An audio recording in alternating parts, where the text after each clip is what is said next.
Hello students, आज आप लोगों के लिए मैथ्स का एनसीईआरटी क्लास 10th का चैप्टर 3 शुरू कर रहा हूं। आप लोगों का देखेंगे रिस्पांस क्या रहेगा। इसके बाद और भी जो चैप्टर्स 2 रह गए हैं पीछे, उनकी वीडियो बनाई जाएगी और आगे कंटिन्यू किया जाएगा। ठीक है, आज चैप्टर 3 का इंट्रोडक्शन से शुरू कर रहा हूँ जो हमारी क्लास में चल रहा है। तो चैप्टर 3 का जो नाम है वो है pair of linear equation in two variable. तो थोड़ा सा समझते हैं कि लीनियर इक्वेशंस होती क्या हैं, इसके बाद समझाएंगे लीनियर इक्वेशंस इन टू वेरिएबल्स क्या होती हैं। तो लीनियर इक्वेशंस वो इक्वेशंस होती हैं जो एक लाइन को डिनोट करती हैं। नाम से ही मालूम पड़ रहा है कि लीनियर इक्वेशंस एक लाइन को डिनोट करती हैं। तो क्या है लीनियर इक्वेशंस को सबसे पहले समझते हैं। लेकिन लीनियर इक्वेशंस जब भी कहीं लिखी होती हैं तो आप सबसे पहले उसको कैसे समझते हैं कि equation which have higher degree is 1 is called linear equation. For example, 3x plus 5 equals to 0. It is called a linear equation because it have a higher degree of a variable is 1. So it is called a linear equation in one variable because they are used only one variable. So it is called a linear equation in one variable. Then अगर हम समझना चाहें कि linear equation in two variable क्या होगा, तो linear equation in two variables में दो वेरिएबल्स आपके आ जाएंगे तो वो इक्वेशन बोली जाती है linear equation in two variable. Like as 3x plus 5y equals to 7 is there used two variable x and y. So it is called linear equation in two variable. Now check highest degree of both variables are 1, so it is linear equation in two variable. कोई भी equation होती है जिसकी degree 1 हो, अगर उसके अंदर कितने ही वेरिएबल हों तो वो उसी हिसाब से लीनियर इक्वेशन इन 1 वेरिएबल, 2 वेरिएबल, 3 वेरिएबल्स बोली जा सकती है। कोई भी लीनियर इक्वेशन होगी, चाहे वो 1 वेरिएबल हो, 2 वेरिएबल हो, वो हमेशा एक लाइन को डिनोट करती है। कोई भी लीनियर इक्वेशन हमेशा एक लाइन को डिनोट करती है और जनरल फॉर्म होती है। इसीलिए अगर हम कहना चाहें कि linear equation in two variable की जनरल फॉर्म क्या होती है, तो इसकी जो जनरल फॉर्म होती है ये होती है ax plus by plus c equals to 0। वहां पर आपके a and b never equals to 0 if a and b are the coefficients of variable x and y। हम a और b को क्या कहते हैं? Coefficients of x and y। ठीक है, कोफिशिएंट्स का मतलब होता है कि वेरिएबल्स के साथ में जो मल्टीपल होता है जिस कांस्टेंट नंबर का, उसको बोला जाता है कोफिशिएंट। ठीक है बच्चों, समझते हैं इसको और थोड़ा सा।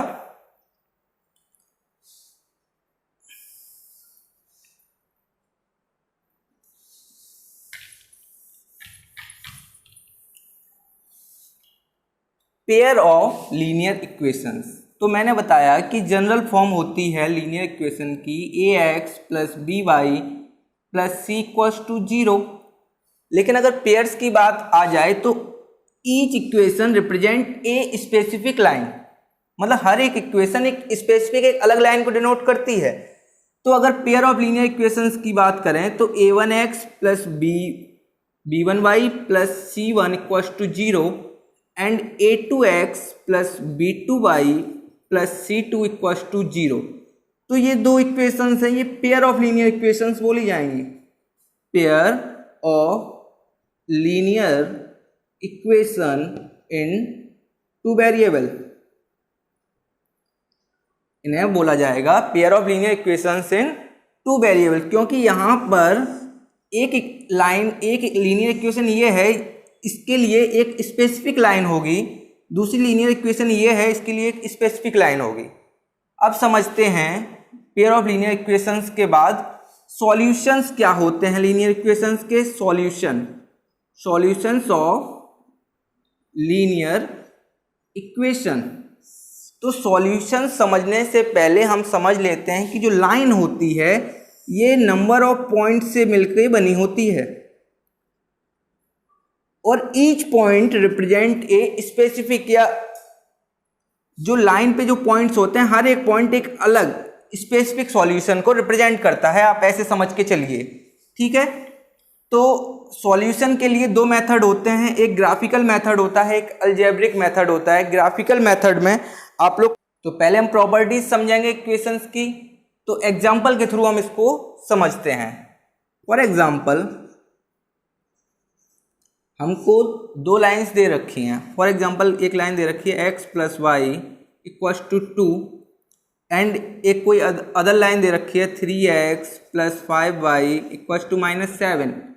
तो सबसे पहले हमारा काम होता है इन इक्वेशंस को हमारी जो जनरल फॉर्म होती है उन फॉर्म में कन्वर्ट करके लाना। तो जब हम इन इक्वेशंस को करेंगे, ये हमारी इक्वेशन नंबर 1 है, ये हमारी इक्वेशन नंबर 2 है, तो जब इसको जनरल फॉर्म में हम लिखेंगे तो x + y - 2 = 0 आ जाएगा।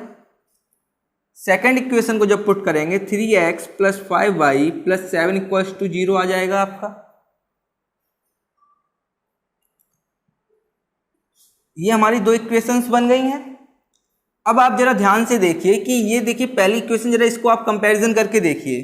तो हम इन दोनों इक्वेशंस से कंपैरिजन करते हैं। नेक्स्ट स्टेप हमारा क्या होता है कि दोनों इक्वेशंस को, जो हमारी जनरल इक्वेशंस होती हैं, उनसे कंपैरिजन करते हैं। तो कंपैरिजन करने के बाद आपको a1 a2 की वैल्यू कुछ मिलेगी, b1 b2 भी कुछ मिलेगा आपको, c1 c2 मिलेगा आपको। तो जब ये वैल्यूज आपको मिलेंगी तो आप जरा देखेंगे a1 की जो वैल्यू है 1 है और a2 की वैल्यू 3 है, b1 की वैल्यू है 1, b2 की वैल्यू है 5, c1 की वैल्यू है 2, c2 की वैल्यू है -7। इसके बाद हम इनका रेशियो ले लेते हैं।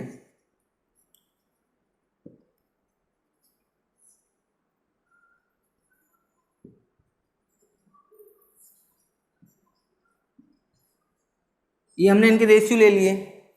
तो पहली जो हमारी कंडीशन होती है वो कहती है कि अगर किसी कंडीशन में हमारा a1/a2 ये नॉट इक्वल टू आए b1/b2 के, तो उस कंडीशन में जो हमारी लाइन होती है ये इंटरसेक्टिंग लाइन होती है। मैं अभी समझाऊंगा ये क्या होता है। तो ये जो हमारी लाइन होती है इंटरसेक्टिंग लाइन होती है। जब इंटरसेक्टिंग लाइन होगी तो उसका यूनिक सॉल्यूशन होता है, यूनिक सॉल्यूशन होता है इसका। और जिस भी इक्वेशंस का सॉल्यूशन आप फाइंड कर सकते हैं वो कंसिस्टेंट इक्वेशंस होती हैं, कंसिस्टेंट इक्वेशंस होती हैं। ऐसे ही अगर किन्हीं कंडीशंस में आपका ये जो रेशियो है, अगर कुछ कंडीशंस में आपका ये जो रेशियो है, सेकंड कंडीशन होती है हमारी कि अगर यही रेशियो, जो रेशियो आपके आए हैं, अगर ये a1/a2 इक्वल हो b1/b2 और तीसरा रेशियो c1/c2 भी आपका इक्वल हो जाए, तो उस कंडीशन में आपकी लाइंस जो होती हैं कोइंसिडेंट लाइन होती हैं, कोइंसिडेंट लाइंस होती हैं। जब लाइंस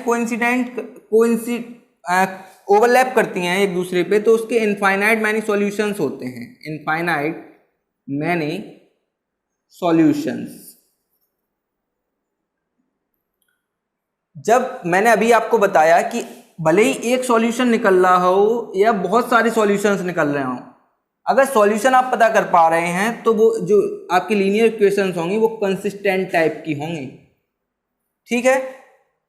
एक और कंडीशन होती है यहाँ पे, थर्ड कंडीशन, कि अगर आपका रेशियो a1/a2 इक्वल है b1/b2 के, बट दो रेशियो के बाद जो तीसरा रेशियो है कॉन्स्टेंट्स वाला वो इक्वल नहीं आ रहा है, तो आपकी लाइंस पैरेलल लाइंस होंगी, पैरेलल लाइंस होंगी। जब ये लाइंस पैरेलल होंगी, एक दूसरे को कभी कट नहीं करेंगी, तो कंडीशन आती है कि इनका कोई सॉल्यूशन भी नहीं होगा। सॉल्यूशन नहीं होगा तो मैंने बताया कि अगर आप सॉल्यूशन निकाल पा रहे हैं तो ही लाइन कंसिस्टेंट होती हैं, अदरवाइज नॉन कंसिस्टेंट या इनकंसिस्टेंट बोलते हैं। ठीक है, इनकंसिस्टेंट। अब कंसिस्टेंट क्या होते हैं? जिनकी वैल्यू चेंज ना हो पाए। ठीक है, आप ऐसे समझ सकते हैं। तो मैं अभी नंबर बाई नंबर आपको इन्हें थोड़ा सा समझाता हूं। अभी आप इतना मान के चलिए कि दो लाइंस होंगी, हम इन्हें कार्टेशियन प्लेन पे ग्राफिकली रिप्रेजेंट करने वाले हैं। तो जब फर्स्ट लाइन आ रही होगी, पहली इक्वेशन के लिए एक ये लाइन है, इसे मैं लाइन 1 बोलूंगा। ठीक है, समझेंगे आप थोड़ा। इसे मैं लाइन 1 बोलूंगा। ये 1 लाइन हमारी इस तरह से जा रही है। अगर A1/A2 का रेशियो सेकंड इक्वेशन के साथ B1/B2 के नॉट इक्वल टू में आ रहा है, तो दूसरी लाइन कहीं पर भी इसको कट कर सकती है। इस तरह से कहीं पर भी कट कर सकती है। वो कट करने का तरीका कुछ भी हो सकता है, इस तरह से हो सकता है। ठीक है, इस तरह जाके हो सकता है, बिल्कुल क्लोज में जाके कट कर सकती है, बट कट करेगी और पास हो जाएगी वहां से। तो ये जो कटिंग पॉइंट होता है, इसी पॉइंट को बोलते हैं इंटरसेक्टिंग पॉइंट्स, और इन दोनों लाइंस को बोलते हैं इंटरसेक्टिंग लाइन। तो ये जो लाइंस होता है, हम यहाँ से काउंट करेंगे तो ये जो एक्सिस होता है हमारा एक्स एक्सिस, ये वाई एक्सिस, तो यहाँ से जो वैल्यू मिलेगी वो पहला वेरिएबल एक्स की वैल्यू मिलेगी, और यहाँ पे जो वैल्यू मिलेगी वो दूसरे वेरिएबल वाई की वैल्यू मिलेगी। और यही हमारा यूनिक सॉल्यूशन बोला जाता है, जिसे हम बोलते हैं ओनली वन सॉल्यूशन। ठीक है बच्चों, ये कंडीशन फर्स्ट के लिए था। अगर मैं दूसरी कंडीशन की बात करूं, अगर मैं दूसरी कंडीशन के लिए बात करूं तो क्या है, मैंने बोला कोइंसिडेंट लाइंस होनी चाहिए कि अगर ये रेशियो दोनों इक्वेशंस के जो लिए निकल रहे हैं उनका रेशियो इक्वल है, तो क्या होगा कि इस तरह से एक कोई सी लाइन जा रही होगी और एक दूसरी लाइन आएगी और इसको कहीं पर भी ओवरलैप कर देगी किसी भी डिस्टेंस तक, किसी भी डिस्टेंस तक। देखिए मैंने इसको यहाँ ओवरलैप करके दिखाया है। तो इस ओवरलैप के बीच में मैंने बोला है नंबर ऑफ पॉइंट से मिलकर लाइन बनी होती है। तो इस ओवरलैप पोर्शन में नंबर ऑफ पॉइंट्स होंगे। जब नंबर ऑफ पॉइंट्स होंगे तो हर एक पॉइंट्स के लिए आपके एक्स और वाई की वैल्यू डिफरेंट होगी। देखिए जरा ध्यान से, हर एक पॉइंट के लिए एक्स और वाई की वैल्यू डिफरेंट आ रही है। तो इसीलिए बोला जाता है कि अगर इसको बोलते हैं ओवरलैप या कोइंसिडेंट लाइन, तो हर एक पॉइंट के लिए जब वैल्यू अलग आ रही है तो इसीलिए मैं बोलता हूं कि इसके इनफाइनाइट मैनी सॉल्यूशंस होते हैं और कंसिस्टेंट सॉल्यूशन मिल रहे हैं। तो इस लाइन को भी कंसिस्टेंट आप समझ सकते हैं, इन लीनियर इक्वेशंस को भी कंसिस्टेंट। बट एक तीसरी कंडीशन है हमारी एक तीसरी जो कंडीशन है वो है कि अगर दो रेशियो इक्वल आ रहे हैं और वो तीसरा रेशियो इक्वल नहीं हो रहा है हमारा, तो लाइंस पैरेलल होती हैं। तो देखिए लाइन नंबर 1 इस तरह से कुछ जा रही है, लाइन नंबर 2 कुछ इस तरह से जा रही है। जरूरी नहीं है वो हॉरिजॉन्टली रहे, वर्टिकल भी हो सकती हैं, कुछ इस तरह से चली जाएं, लेकिन ये कभी भी एक दूसरे को इंटरसेक्ट नहीं कर सकती, ओवरलैप नहीं कर सकती। जब ये किसी पॉइंट पे किसी भी जगह इनका इंटरसेक्शन नहीं होगा तो कोई सॉल्यूशन एक्स और वाई एक्सिस के लिए निकलेगा ही नहीं। जब निकलेगा नहीं तो हमें कोई सॉल्यूशन मिलेगा नहीं। जब सॉल्यूशन नहीं मिलेगा तो ये इनकंसिस्टेंट लाइंस होंगी। ठीक है, तो आज तक का यही था। कल इसके हम मेथड्स आपको बताएंगे कि कैसे ग्राफिकल मेथड से आप सॉल्व करेंगे। ठीक है, अलजेब्रिक मेथड से कैसे सॉल्व करेंगे। अलजेब्रिक मेथड भी 3 तरीके के होते हैं, सब्स्टिट्यूशनल मेथड और एलिमिनेशन मेथड, क्रॉस मल्टीप्लिकेशन, आपको सभी बताए जाएंगे। लेकिन उससे पहले आप लोगों का रिस्पांस देखा जाएगा कि कैसा रिस्पांस है आप लोग इस वीडियो के लिए। ठीक है, तब तक मिलते हैं नेक्स्ट वीडियो पे।